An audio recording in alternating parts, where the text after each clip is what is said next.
إنما يخشى الله من عباده العلماء. الحمد لله رب العالمين والصلاة والسلام على أشرف الأنبياء والمرسلين محمد وعلى آله وصحبه أجمعين ومن تبعه بإحسان إلى يوم الدين أما بعد.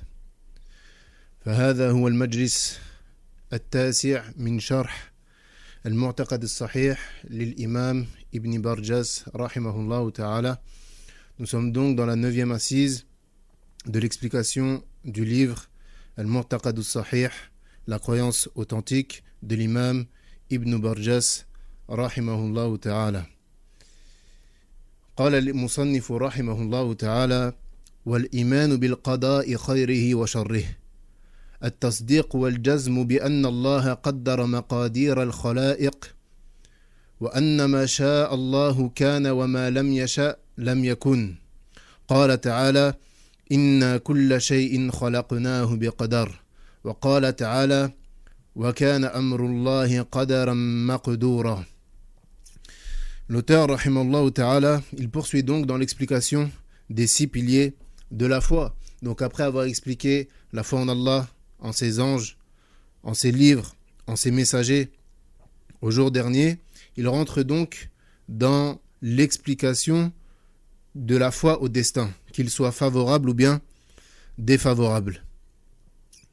Il dit donc, rahimahullah ta'ala, le qadar, ce qu'on traduit en français par le destin, c'est la prédestination qu'Allah assigne à toute chose existante, conformément à sa science et à sa sagesse. Et la foi au destin, elle consiste à croire et à affirmer qu'Allah subhanahu wa ta'ala a assigné une prédestination à toute créature. La foi au destin, elle consiste à croire et à affirmer qu'Allah subhanahu wa ta'ala a assigné une prédestination à toute créature, ainsi qu'à affirmer que ce qu'Allah a voulu a lieu, ou bien a eu lieu, et ce qu'il n'a pas voulu n'a pas lieu. Et Allah subhanahu wa ta'ala, il dit dans le Coran: Inna kulla shay'in khalaqnahu biqadar. Et nous avons créé toute chose avec juste mesure. Et également il dit: Wa kana amrullahi qadaran maqdura. Il dit: le commandement d'Allah est un inéluctable. ثم يقول المصنف رحمه الله تعالى: ومراتب القدر أربع. Il dit: et la croyance au destin comporte sur 4 éléments. Donc celui qui veut concrétiser la foi au destin, il se doit de concrétiser ces 4 piliers, ces 4 éléments. Il dit premièrement, rahimahullah ta'ala, al-ula al-ilm, فنؤمن بأن الله تعالى بكل شيء عليم، علم ما كان وما يكون وكيف يكون بعلمه الأزلي والأبدي، فلا يتجدد له علم بعد جهل ولا يلحقه نسيان بعد علم. Il dit donc le premier pilier de la foi au destin, c'est la science. Al-ilm, la science. C'est-à-dire que nous croyons qu'Allah subhanahu wa ta'ala embrasse tout de sa science parfaite et complète, que ce soit de manière globale ou bien détaillée, que cela concerne des choses passées ou bien des choses futures, et également que cela concerne ses propres actes à lui subhanahu wa ta'ala ou bien ceux de ses créatures.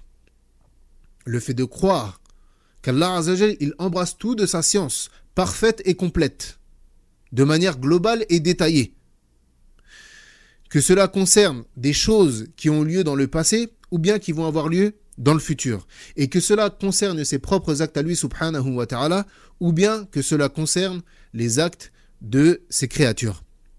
Et également, Allah azza wa jal est aussi savant d'une chose qui n'a pas eu lieu, comment elle se serait passée si jamais elle avait eu lieu. Allah azza wa jal, il a connaissance, il est savant, il a la science d'une chose qui n'a pas eu lieu. Si jamais cette chose avait eu lieu, comment est-ce qu'elle se serait passée? Allah azza wa jal, il le sait. Pourquoi? Car Allah azza wa jal n'est pas sujet ni à l'oubli, ni à l'ignorance. Comme on l'a dit, la science d'Allah azza wa jal est parfaite et complète. Et cette science, elle n'est pas précédée d'une ignorance. Yani nous, en tant qu'être humain, yani pour que tu sois savant d'une chose, il fallait que tu l'ignores. Yani tu ignorais une chose, puis tu l'as appris. Et tu es devenu savant de cette chose-là. Allah Azza wa Jal lahu al-mathalul a'la. Yani Allah Azza wa Jal n'est pas comparable à sa création. Donc Allah Azza wa Jal, cette science, elle n'a pas été précédée par de l'ignorance. Et également, Allah Azza wa Jal n'est pas sujet à l'oubli. Allah Azza wa Jal n'oublie pas. Allah Azza wa Jal n'oublie pas. Wa ma kana rabbuka nasiya. Et certes, ton Seigneur n'oublie pas. Donc Allah Azza wa Jal a une science parfaite et complète. Il est savant d'une chose yani il est savant yani il a la science parfaite de toute chose, que ce soit de manière globale ou détaillée, que cela concerne le passé ou le futur, et que cela concerne ses propres actes à lui, subhanahu wa ta'ala, ou bien les actes de ses créatures. Et également, il est savant d'une chose qui n'a pas eu lieu. Comment est-ce qu'elle se serait passée si jamais elle avait eu lieu? Et pour terminer, Allah Azza wa Jal n'est pas sujet ni à l'oubli, ni à l'ignorance.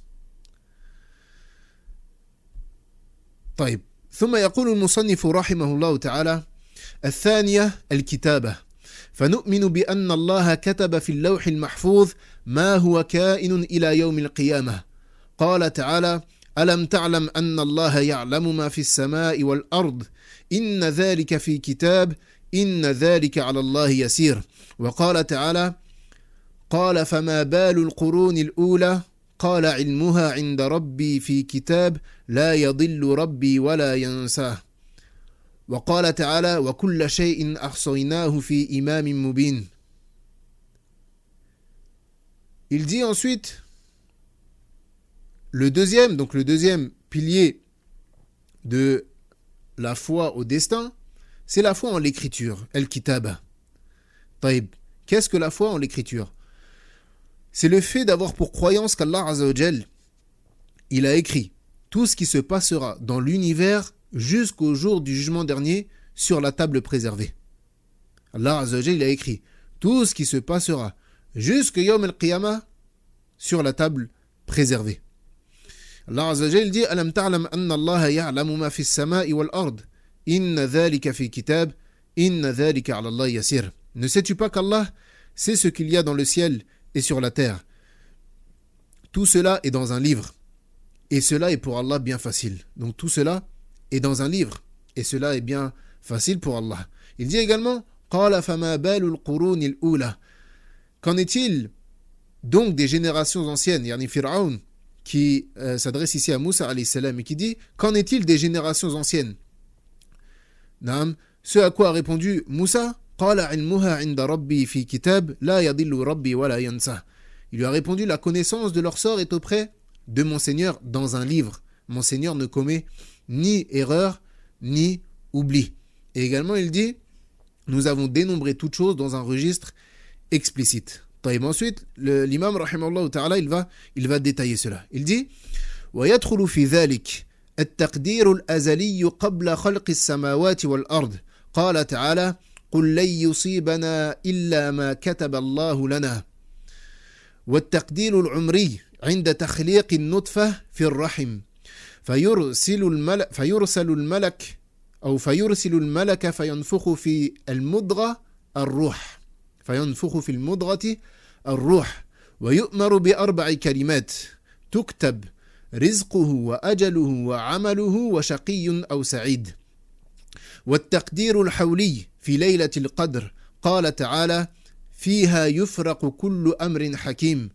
وقال ابن عباس رضي الله عنهما: يكتب من أم الكتاب في ليلة القدر ما يكون في السنة من موت وحياة ورزق ومطر. والتقدير اليومي قال تعالى: كل يوم هو في شأن. Il dit, l'auteur rahimahullah ta'ala, il rentre dans cela, il rentre dans l'écriture. Premièrement, l'écriture générale, celle qui est écrite sur la table préservée, celle qui a eu lieu 50 000 ans avant la création des cieux et de la terre. Donc, l'écriture également, elle se divise en plusieurs degrés. La première, c'est l'écriture générale, celle qui est écrite sur la table préservée et qu'Allah subhanahu wa ta'ala a ordonné à la plume d'écrire 50 000 ans avant la création des cieux et de la terre. Il dit subhanahu: قُلْ لَن يُصِيبَنَا إِلَّا مَا كَتَبَ اللَّهُ لَنَا. Dit, rien ne nous atteindra en dehors de ce qu'Allah a prescrit pour nous. وعن عبد الله بن عمرو بن العاص رضي الله عنهما قال قال رسول الله صلى الله عليه وسلم كتب الله مقادير الخلائق قبل أن يخلق السماوات والأرض ب50,000 سنة. Il est rapporté dans Sahih Muslim, dans le hadith de Abdullah ibn Amr ibn al-As radiallahu anhuma, que le prophète sallallahu alayhi wa sallam a dit, Allah a écrit, ou bien Allah a écrit la destinée des créatures 50 000 ans avant de créer les cieux et la terre. Allah a écrit la destinée des créatures 50 000 ans avant de créer les cieux et la terre. Donc ça, c'est l'écriture générale. L'écriture générale, celle qui est dans la table préservée. Fil lawh al-mahfouz. Donc ça, c'est l'écriture générale, celle qui a été écrite 50 000 ans avant la création des cieux et de la terre. Ensuite, l'écriture de notre vie. Celle qui a lieu dans le ventre de nos mères. Car comme il est venu dans le hadith de Abdullah ibn Mas'ud, lorsque le fœtus atteint 4 mois dans le ventre de sa mère, on lui insuffle l'âme. Lorsque le fœtus atteint l'âge de 4 mois dans le ventre de sa mère, on lui insuffle l'âme et on lui inscrit 4 choses. Allah Azza wa Jal, il ordonne à l'ange d'écrire 4 choses sur ce fœtus. Taïb, quelles sont ces 4 choses? D'écrire premièrement sa subsistance.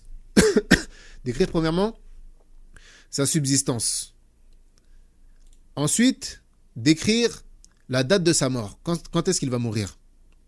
Ensuite, ses œuvres. Qu'est-ce qu'il va œuvrer dans sa vie? Et pour terminer, on lui inscrit s'il sera parmi les bienheureux ou bien s'il sera parmi les malheureux. Donc on lui inscrit ces 4 choses-là. Est-ce qu'il fait sa subsistance, la date de sa mort, ses œuvres, et s'il sera parmi les bienheureux ou bien les malheureux. Taïb. Donc ça, c'est l'écriture de notre vie, celle qui est écrite lorsqu'on est dans le ventre de nos mères. Ensuite, il y a l'écriture à l'année, celle qui a lieu lors de la nuit du destin. Allah Azza wa Jalla yaqul fiha yufraqu kullu amrin hakim. Inna anzalnahu fi laylatin mubarakah inna kunna munzirin, dans le verset qui le précède. Inna anzalnahu fi laylatin mubarakah inna kunna munzirin fiha yufraqu kullu amrin hakim. Il dit, nous l'avons fait descendre en une nuit bénie. Nous sommes en vérité celui qui avertit, durant laquelle est décidé tout ordre sage, toute sagesse, tout ordre. Ibn Abbas radiallahu anhu, il dit, on écrit ce qui se trouve dans le livre mère, la nuit du destin. Il y en a ce qui se trouve dans le livre mère, il y en a Lawh al-Mahfouz. On écrit ce qui se trouve dans le livre mère, la nuit du destin. Ce qui se déroulera dans celle-ci, il y en a dans cette année, comme mort, comme naissance, ou bien comme subsistance. Donc tout cela, ça descend la nuit du destin. Et la dernière étape, c'est l'écriture journalière. Non, l'écriture journalière. Allah Azza wa Jal yaqul, chaque jour, il accomplit une œuvre nouvelle. Chaque jour, il accomplit une œuvre nouvelle. Kullu yawmin huwa fi sha'n. Chaque jour, il accomplit une œuvre nouvelle. Donc, l'écriture, elle se divise en 4. L'écriture générale, celle qui est sur Al-Lawh al-Mahfouz. L'écriture de notre vie qui a lieu dans le ventre de nos mères. Il y en a les anges, ils viennent écrire cette prédestination. L'écriture de l'année, celle qui descend de la nuit de Al-Lawh al-Mahfouz, qui descend lors de la nuit du destin. Et l'écriture journalière. طيب. قال المصنف رحمه الله تعالى: الثالثة المشيئة، فنؤمن بأن الله تعالى قد شاء كل ما في السماوات والأرض، لا يكون شيء إلا بمشيئة، ما شاء كان وما لم يشأ لم يكن. قال تعالى: إنما أمره إذا أراد شيئا أن يقول له كن فيكون. وقال تعالى: ولو شاء الله ما اقتتلوا. وقال تعالى: ولو شاء الله la jama'akum ala al-huda. Il dit, Troisièmement, le troisième pilier de la foi au destin, c'est la volonté. Et cela consiste à croire que tout ce qui se passe, ou bien tout ce qui existe, n'a lieu que par la volonté d'Allah subhanahu wa ta'ala. Tout ce qui se passe, ou bien tout ce qui existe, ne peut avoir lieu que par la volonté d'Allah subhanahu wa ta'ala. Et rien ne se passe dans les cieux, ni sur la terre, si ce n'est par sa volonté azza wa jal. Et ce qu'il veut a lieu, et ce qu'il ne veut pas n'a pas lieu. Comme il dit dans le Coran, innama amruhu idha arada shay'an ay yaqula lahu kun fayakun. Et quand il veut une chose, son commandement consiste à dire soit et aller. Et également il dit wa yaf'alu Allahu ma yasha. Et Allah fait ce qu'il veut. Et également wa law sha'a Allah ma qatataluh. Et si Allah voulait, il ne se serait pas entretué. Et également il dit wa law sha'a Allahu la jama'ahum 'ala al-huda. Et si Allah l'avait voulu, il les aurait regroupés sur la bonne voie. Taïb, ici, une question très importante. Ici, une chose très importante, en lien avec ce qu'on vient de dire. Il faut bien comprendre que ce n'est pas parce qu'Allah subhanahu wa ta'ala décrète une chose qu'il l'aime forcément. Ce n'est pas parce qu'Allah azza wa jal décrète une chose qu'il l'aime forcément. Tamam. Tout ce qui se passe n'est pas forcément aimé par Allah azza wa jal, bien qu'il l'ait voulu et qu'il l'ait décrété. Pourquoi ? Parce qu'il faut savoir que la volonté d'Allah subhanahu wa ta'ala se divise en deux. La volonté d'Allah azza wa jal se divise en deux. Al-irada al-kawniyya wal-irada al-shar'iyya. La volonté qu'on appelle universelle. La volonté universelle, elle comprend tout ce qui se passe dans l'univers. Que cela soit aimé par Allah ou non. Donc tout ce qui se passe rentre dans la volonté universelle. La deuxième, c'est ce qu'on traduit par la volonté juridique. Et la volonté juridique, c'est tout ce qui est aimé par Allah. Tamam ? C'est tout ce qui est aimé par Allah, mais qui n'a pas forcément lieu. Taïb, on va donner un exemple pour éclaircir. Par exemple, le kufr de Abu Jahl. Abu Jahl, l'oncle du prophète sallallahu alayhi wa sallam, qui était un kafir. Taïb. Est-ce que c'est une chose qu'Allah a voulu ? Naam, c'est une chose qu'Allah a voulu. Pourquoi ? Parce que rien ne peut se passer si ce n'est par la volonté d'Allah azza wa jal. Donc c'est quelque chose qu'il a voulu. Taïb. Donc ça rentre dans la volonté universelle. Pourquoi ? Parce que cette chose a eu lieu. À partir du moment où cette chose a eu lieu, elle rentre dans la volonté universelle. Taïb. Mais est-ce que cette mécréance-là est une chose aimée par Allah azza wa jal ? Là. Pourquoi ? Car Allah azza wa jal n'agrée pas la mécréance. Donc cela ne rentre pas dans la volonté juridique ici. Donc le kufr de Abu Jahl, mathalan, rentre dans la volonté juridique, mais rentre dans la volonté universelle, mais ne rentre pas dans la volonté juridique. Taïb, maintenant, l'islam de quelqu'un, mathalan, le fait qu'une personne soit musulmane. Taïb, ici, ça rentre dans quoi ? Ça rentre dans la volonté universelle, puisque c'est une chose qui a eu lieu, et juridique, puisque c'est une chose qui est aimée par Allah subhanahu wa ta'ala. Donc du coup, toute chose qui rentre dans la volonté juridique rentre aussi dans la volonté universelle.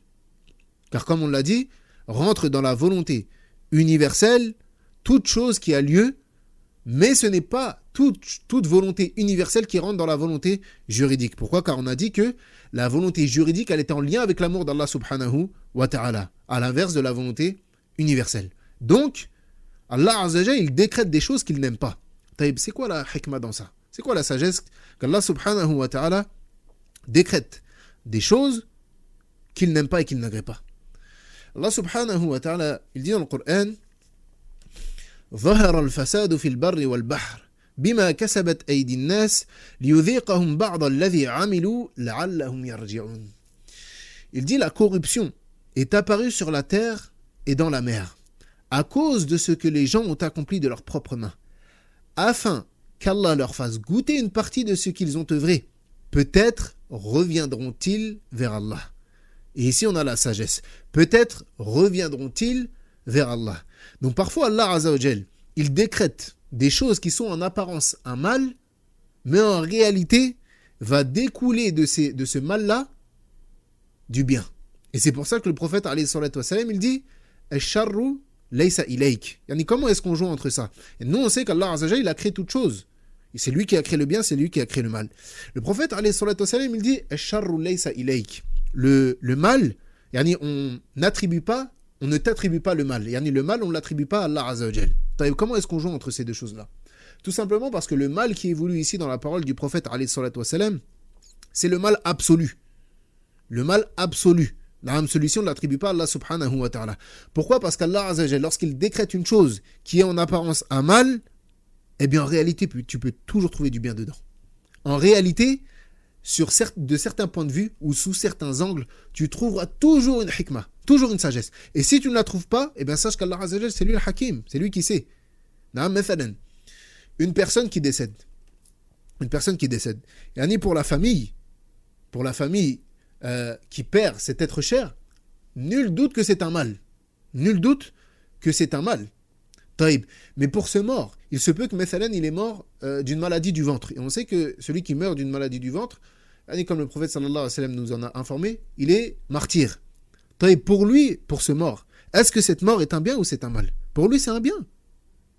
Mais pour les gens qui restent, c'est un mal. Et même dans les choses qu'on a pu vivre, et Methalan, lorsque Corona il est venu, Taïb, en soi, c'est un mal, c'est une maladie qui a tué énormément de personnes, etc. Combien de personnes sont rentrées en islam suite à ça ?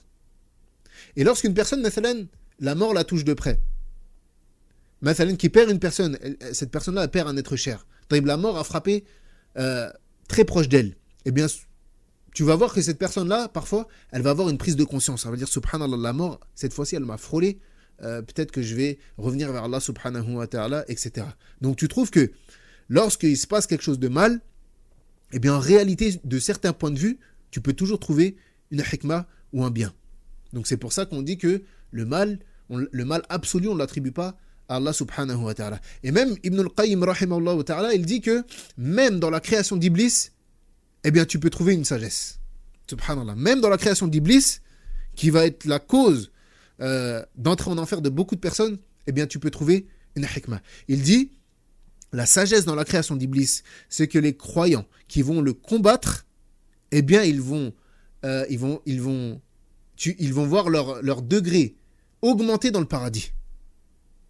À la base, il aurait eu tel degré, mais le fait qu'il a combattu Iblis, qu'il a combattu ses wasawis, qu'il a combattu sa propre âme, tu vas voir qu'il va voir ses degrés augmenter dans le paradis.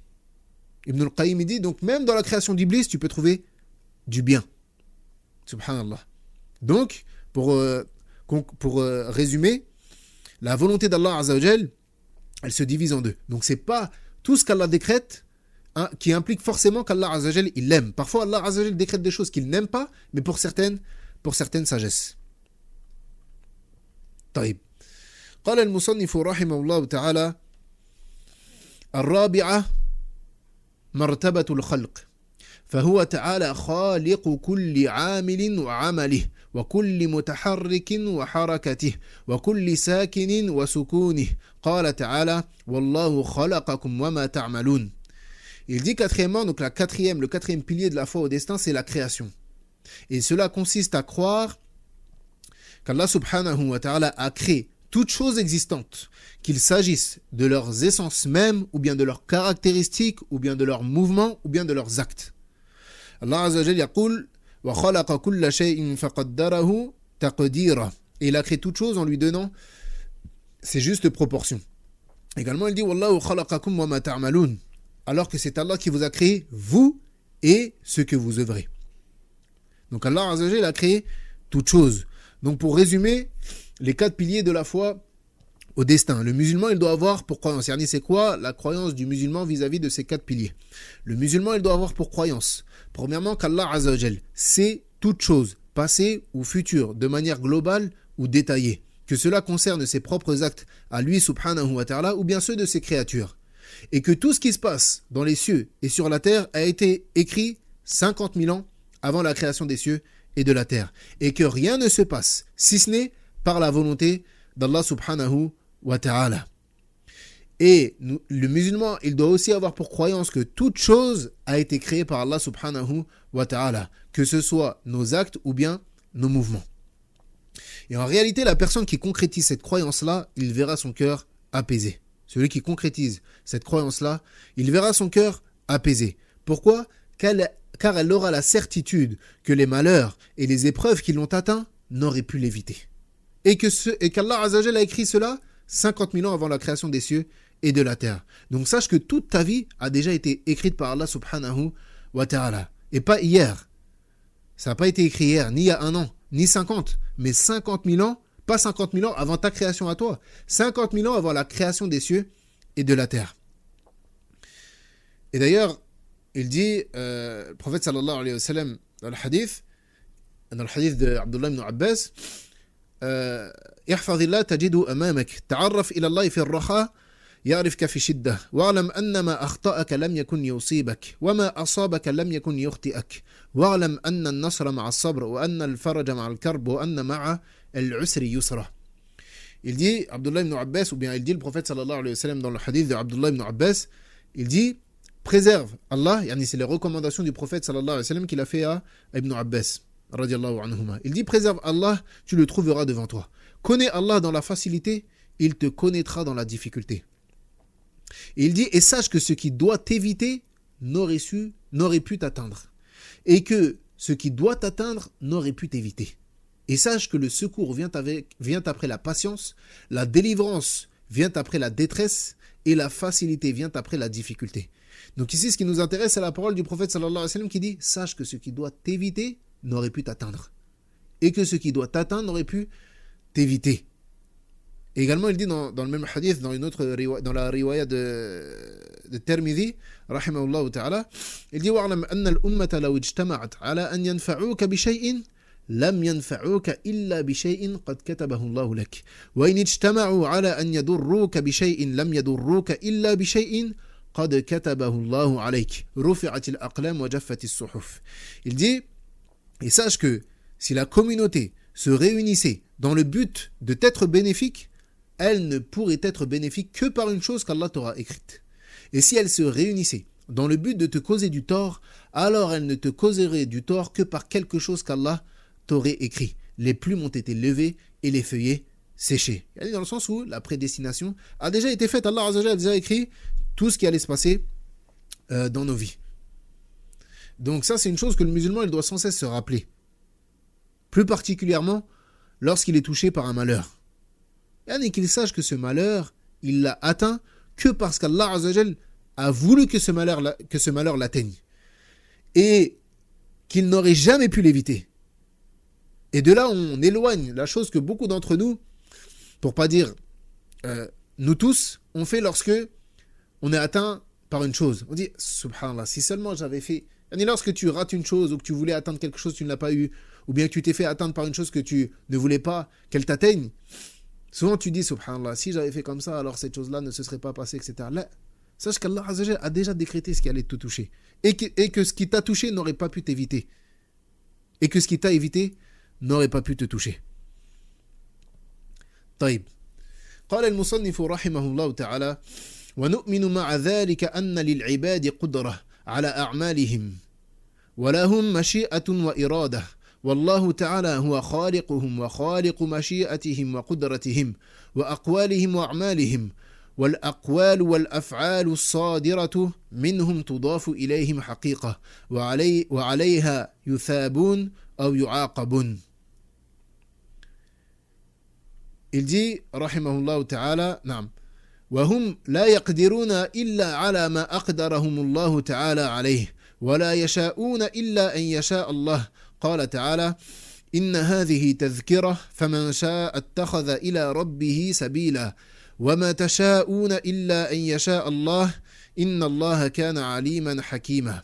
وقال إن هو إلا ذكر للعالمين لمن شاء منكم أن يستقيم وما تشاءون إلا أن يشاء الله رب العالمين. وقال تعالى لا يكلف الله نفسا إلا وسعها لها ما كسبت وعليها ما اكتسبت. Donc après avoir vu le fait qu'Allah subhanahu wa ta'ala a déjà écrit notre destinée, une question vient se poser ici, une question très importante, un sujet dans lequel bon nombre de personnes se sont égarées. Est-ce que l'homme, il possède une capacité et une volonté à agir de lui-même? Étant donné le fait qu'on a dit que Allah Azza wa Jalla a déjà écrit toute notre destinée. Du coup, est-ce qu'on possède une capacité à agir et une capacité à agir de nous-mêmes? Donc l'imam il dit, rahimahullah ta'ala, il dit, nous croyons qu'avec tout cela, tout ce qui a été mentionné comme écriture, comme science, comme volonté, nous croyons qu'avec tout cela, les serviteurs possèdent une capacité à œuvrer, ainsi qu'une volonté. Allah subhanahu wa ta'ala est celui qui les a créés et qui a créé leur volonté, leur capacité, leurs paroles et leurs actes. Et les actes sont annexés aux hommes et de par ces actes, ils seront récompensés ou bien châtiés. Et ils n'ont de capacité à œuvrer que ce dont Allah leur a prédestiné. Et il a cité le verset où Allah subhanahu wa ta'ala, il dit « Ceci est un rappel, que celui qui veut prenne donc le chemin vers son Seigneur. Cependant, vous ne saurez vouloir à moins qu'Allah veuille. Et Allah est omniscient et sage. » Également, il a cité le verset où Allah subhanahu wa ta'ala dit, ou bien les versets, « Ceci n'est qu'un rappel pour l'univers. Pour celui d'entre vous qui veut suivre le chemin droit, mais vous ne pouvez vouloir que si Allah veut, lui le Seigneur de l'univers. » Donc ça, c'est une question immensément importante. Quelle est la position des gens de la Sunna vis-à-vis du destin, vis-à-vis de est-ce que l'homme possède une capacité à agir ou non? Car certains, parmi les sectes qui se sont égarés, notamment les Jabriya, ils disent que l'homme, il n'a pas de capacité à agir. L'homme, il n'a pas de capacité à agir, mais plutôt il est contraint d'agir. Pourquoi? Puisqu'Allah Azza wa Jalla a déjà décrété tout ce qu'il allait faire. Donc eux, ils sont dans un extrême. Et les autres extrêmes, c'est Al-Qadariya. Ceux qui ont dit que Allah Azza wa Jalla n'a connaissance d'une chose qu'après que cette chose ait eu lieu. Ils disent que nous, Allah Azza wa Jalla n'a pas écrit ce que nous allons œuvrer. Mais plutôt Allah Azza wa Jalla a connaissance de ce qu'on œuvre à partir du moment où on œuvre. Yani on a un libre arbitre total. Allah Azza wa Jalla n'a pas connaissance de nos œuvres avant que on ait effectué ces œuvres-là. Et bien évidemment, c'est un égarement. Les deux sont dans un égarement. L'un, les Jabriya sont dans un extrême, et les Qadariya sont dans un autre extrême. Et les gens de la Sunna, comme toujours, ils sont dans le juste milieu.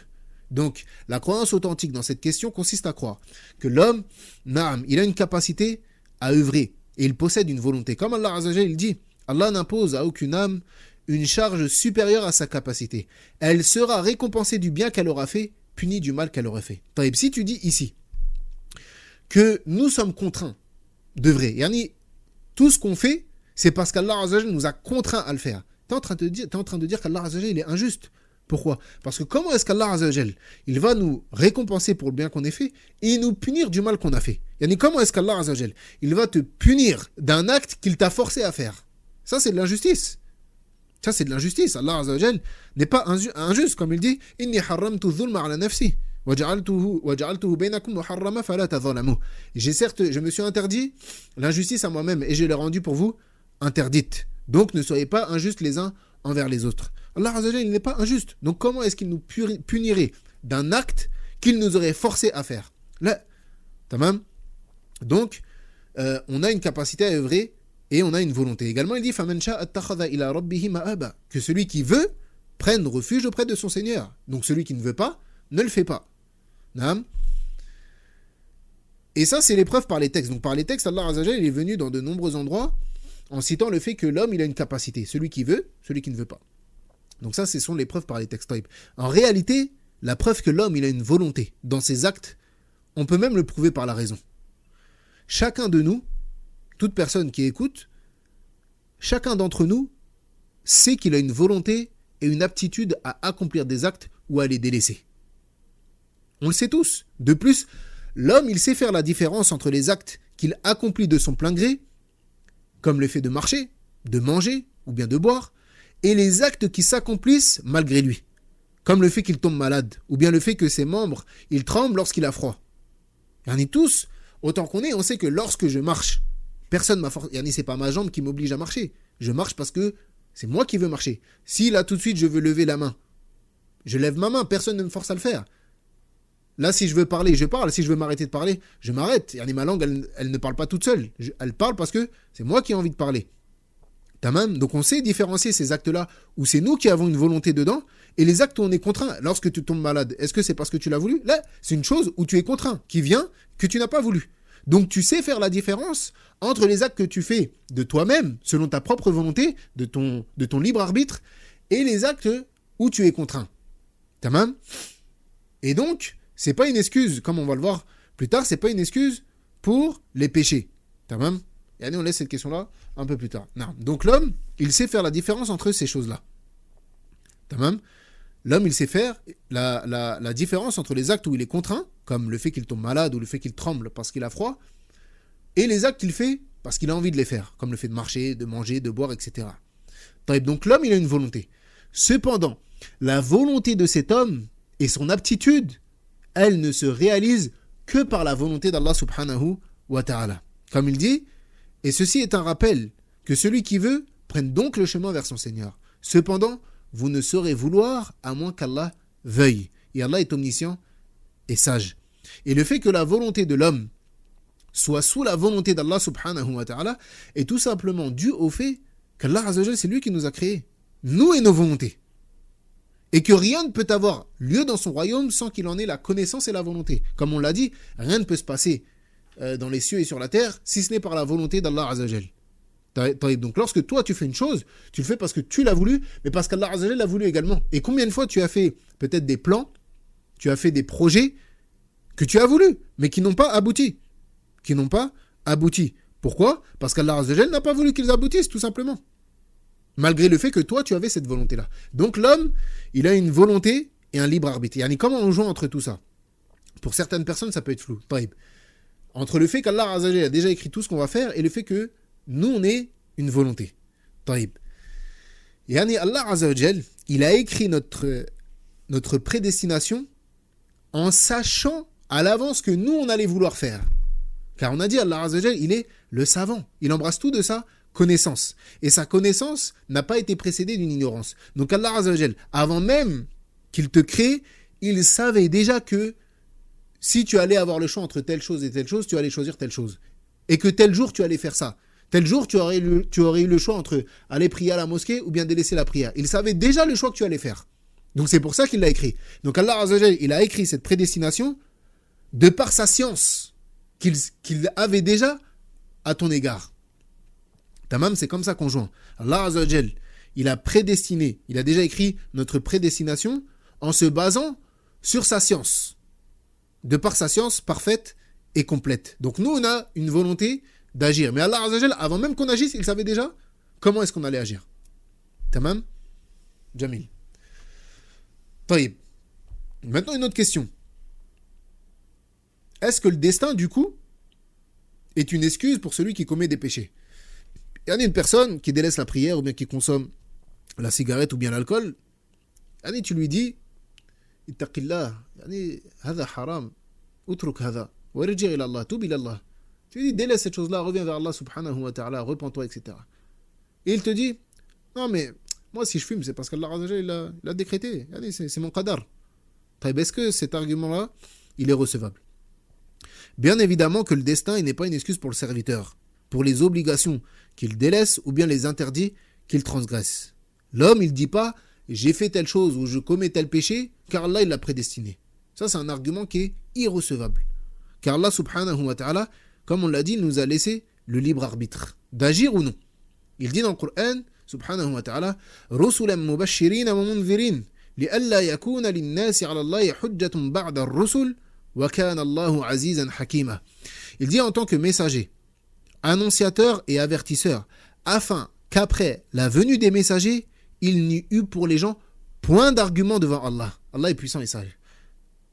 Donc il dit, donc si l'argument du destin avait été valable pour ceux qui se sont opposés aux messagers, Allah n'aurait pas affirmé dans ce verset-là qu'avec la venue des messagers, il n'aurait plus d'argument devant lui, devant Allah subhanahu wa ta'ala. Ils n'auront plus d'arguments. Et si le destin, le fait qu'ils n'ont pas cru aux messagers, qu'ils se sont opposés aux messagers, avait été une excuse valable et recevable auprès d'Allah subhanahu wa ta'ala, Allah azza wa jalla n'aurait pas dit qu'avec la venue des messagers, il n'aurait plus d'arguments devant Allah subhanahu wa ta'ala.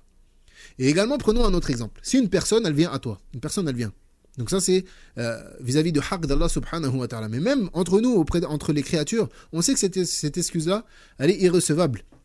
Si une personne, elle vient vers toi, elle te frappe, elle te vole, elle t'insulte, elle bafoue ton honneur.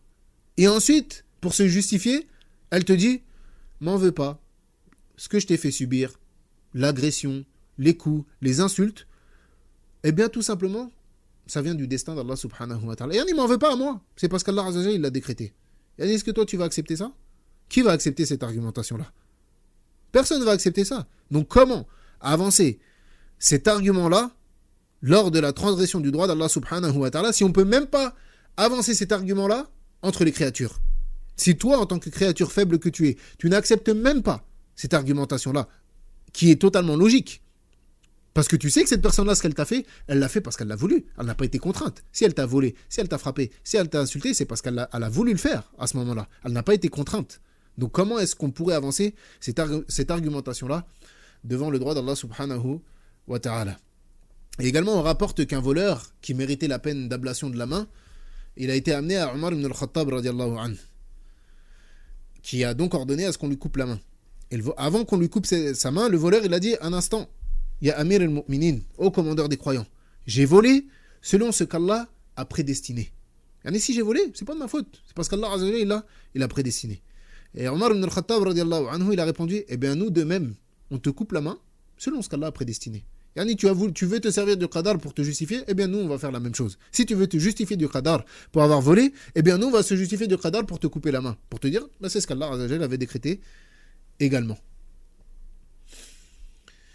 ثم قال المصنف رحمه الله تعالى ونؤمن أن القدر السابق لا يمنع من العمل كما أنه لا يوجب الاتكال ولذا لما أخبر النبي صلى الله عليه وسلم أصحابه بسبق المقادير وجريانها وجفوف القلم بها فقيل له صلى الله عليه وسلم أفلا نتكل على كتابنا وندع العمل قال لا اعملوا فكل ميسر ثم قرأ فأما من أعطى واتقى وصدق بالحسنى فسنيسره لليسرى وأما من بخل واستغنى وكذب بالحسنى فسنيسره للعسرى فالمقادير لها أسباب توصل إليها فكما أن النكاح سبب الولد والحرث سبب وجود الزرع فكذلك العمل الصالح سبب دخول الجنة والعمل السيء سبب دخول النار. Il dit donc, nous croyons que la prédestination nous a certes précédés, mais qu'elle n'empêche pas d'œuvrer et qu'elle ne nous oblige pas non plus le fait de nous en remettre totalement à ce qui nous a été prédestiné sans rien œuvrer. Et c'est pour cela que lorsque le prophète alayhi salatu wassalam a informé ses compagnons de la prédestination des créatures et que les feuillets avaient été séchés et que les plumes avaient été levées, certains lui ont dit « Est-ce qu'on ne va pas s'en remettre à ce qui nous a été écrit et délaisser les œuvres ?» Ici, on nous a déjà écrit quelque chose, le paradis. Pourquoi est-ce qu'on va œuvrer? On s'en remet à ce qui nous a été écrit. Ce à quoi le prophète alayhi salatu wassalam a répondu « Œuvrez, car chacun se verra faciliter ce pourquoi il a été créé. » Et ensuite, il a récité les versets qu'on a cités. Celui qui donne et craint et déclare véridique la plus belle récompense, nous lui faciliterons la voie au plus grand bonheur. Et quant à celui qui est avare, se dispense de l'adoration d'Allah et traite de mensonge la plus belle récompense, nous lui faciliterons la voie à la plus grande difficulté. Donc la prédestination, elle a des causes pour y parvenir. Tu ne t'en remets pas, tu n'attends pas, tu n'œuvres rien, tu dis de toute manière Allah il a déjà écrit ma place, donc khalas. Là, la prédestination, pour y obtenir, pour y parvenir, il y a des causes. Tout comme par exemple, le mariage est une cause pour avoir des enfants. Ou bien le fait de semer des graines dans le sol est une cause pour la récolte. Est-ce qu'une personne, elle ne peut jamais se marier de toute sa vie, s'asseoir comme ça dans sa chambre, et à la fin de sa vie, elle dit subhanallah, là il m'a pas prédestiné d'enfant. Et comment ça se fait? Là, t'as pas fait les causes. Non. Et une personne également, est-ce que c'est quelque chose de raisonné qu'une personne elle dise qu'elle a un champ, elle plante rien dans son champ, elle dit subhanallah, là il me décrète rien, il y a rien qui sort de mon champ, puisque tu n'as pas fait les causes. Donc nous, ce qui nous incombe, c'est de faire les causes pour obtenir les choses désirées. Lorsqu'on veut quelque chose, on fait les causes pour l'obtenir. Et après, la finalité, elle est entre les mains d'Allah subhanahu wa ta'ala, ou bien il nous la donne, ou bien il nous en prive. Tamam. Donc également, les bonnes œuvres, elles sont la cause pour accéder au paradis. Les bonnes œuvres, elles sont la cause pour accéder au paradis. Et tu ne pourras y rentrer, au paradis, qu'en ayant fait les causes sur terre. C'est-à-dire en ayant obéi à Allah subhanahu wa ta'ala et en ayant accompli ses ordres et délaissé ses interdits. Est-ce qu'une personne, elle peut s'étonner Yawm el-Qiyamah de rentrer en enfer si elle n'accomplit aucun acte qu'Allah lui a rendu obligatoire? Là, c'est logique. Tamam. Et à l'inverse également, les mauvaises œuvres, elles sont la cause d'entrer en enfer. Donc quiconque veut se préserver de l'enfer, qu'il s'écarte des péchés. Et comme à notre habitude, on va citer certains bienfaits que comporte la croyance au destin pour le serviteur, celui qui concrétise cette foi-là. Premièrement, le fait de placer sa confiance en Allah lorsqu'on agit. Pourquoi ? Car toute chose a été prédestinée par Allah subhanahu wa ta'ala. Comme on l'a dit, nous on fait les causes. Tu veux obtenir quelque chose, tu fais les causes. Tu essayes. Si cette chose-là, Allah te l'a prédestinée, alors tu l'obtiendras. Dans le cas contraire, tu ne l'obtiendras pas. Donc tu places ta confiance en Allah subhanahu wa ta'ala. Deuxièmement, le fait que l'individu, il ne s'enfle pas d'orgueil lorsqu'il atteint ses objectifs. Lorsque tu atteins tes objectifs, ne t'enfle pas d'orgueil. Pourquoi ? Car cette réussite, tu la dois à Allah subhanahu wa ta'ala. Car c'est lui qui t'avait prédestiné les causes pour arriver à ce but. C'est lui qui t'avait prédestiné les causes pour arriver à ce but et c'est lui qui t'a facilité sa concrétisation également. Et le fait de s'enfler d'orgueil, ça pousse l'homme à ne pas être reconnaissant. Ça pousse l'homme à ne pas être reconnaissant. Et celui qui n'est pas reconnaissant devant le bienfait d'Allah Azzawajal, alors c'est une cause pour qu'Allah il lui retire son bienfait. Et troisièmement, parmi les bienfaits que comporte la croyance au destin, le fait d'apaiser nos âmes. Le fait d'apaiser nos âmes. Car celui qui a compris la croyance au destin, il sait que tout ce qu'il a atteint n'a pu l'atteindre que par la volonté d'Allah Azzawajal. Et il n'aurait pas pu l'éviter. Allah subhanahu wa ta'ala yaqul ما أصاب من مصيبة في الأرض ولا في أنفسكم إلا في كتاب من قبل أن نبرأها إن ذلك على الله يسير لكي لا تأسوا على ما فاتكم ولا تفرحوا بما آتاكم والله لا يحب كل مختال فخور. Il dit subhanahu wa ta'ala, nul malheur n'atteint la terre ni vos personnes qui ne soient enregistrés dans un livre avant que nous ne l'ayons créé. Et cela est certes facile à Allah. Afin que vous ne vous tourmentiez pas au sujet de ce qui vous a échappé, ni n'exultiez pour ce qu'il vous a donné. Et Allah n'aime point tout présomptueux, plein de glorioles. Donc on voit ici ce qu'on était en train de dire. Le fait que Allah Azzawajal, lorsque tu n'obtiens pas une chose désirée, alors ne tourmente pas ta propre personne. Tu ne l'as pas atteint parce qu'Allah Azzawajal ne te l'a pas prédestiné, tout simplement. Et non plus que tu ne t'enfles pas d'orgueil lorsque tu obtiens quelque chose en pensant que ça t'est dû à toi, puisque c'est Allah qui te l'a donné. Et il dit Allah n'aime point tout présomptueux, plein de glorioles. Naam. Falhamdulillah, intahina ma sharhi al-arkan al-sitta, arkan al-iman al-sitta. On a donc terminé l'explication des 6 piliers de la foi dans son détail. Concernant le contrôle, il y aura un contrôle de connaissances concernant ces 6 piliers de la foi, probablement soit la semaine prochaine ou dans 2 semaines, ou probablement dans 2 semaines. Et sur le canal Telegram, on va mettre un sondage pour savoir est-ce que vous préférez le faire directement à partir d'un lien Google informatiquement, ou bien est-ce que vous préférez l'écrire sur une feuille, et nous on envoie les questions sur PDF, et vous écrivez les réponses sur une feuille, et ensuite vous le photographiez et vous nous l'envoyez. Donc on va mettre ce sondage-là sur Telegram, donc barakallahu fikum, d'y participer. Et le contrôle n'est pas obligatoire. Celui qui veut y participer, marhaban bihi. Celui qui ne veut pas, la baisse, il n'y a pas de mal. Taïb. Wallahu a'lam. Wa sallallahu ala nabiyyina Muhammadin wa ala alihi wa sahbihi ajma'in.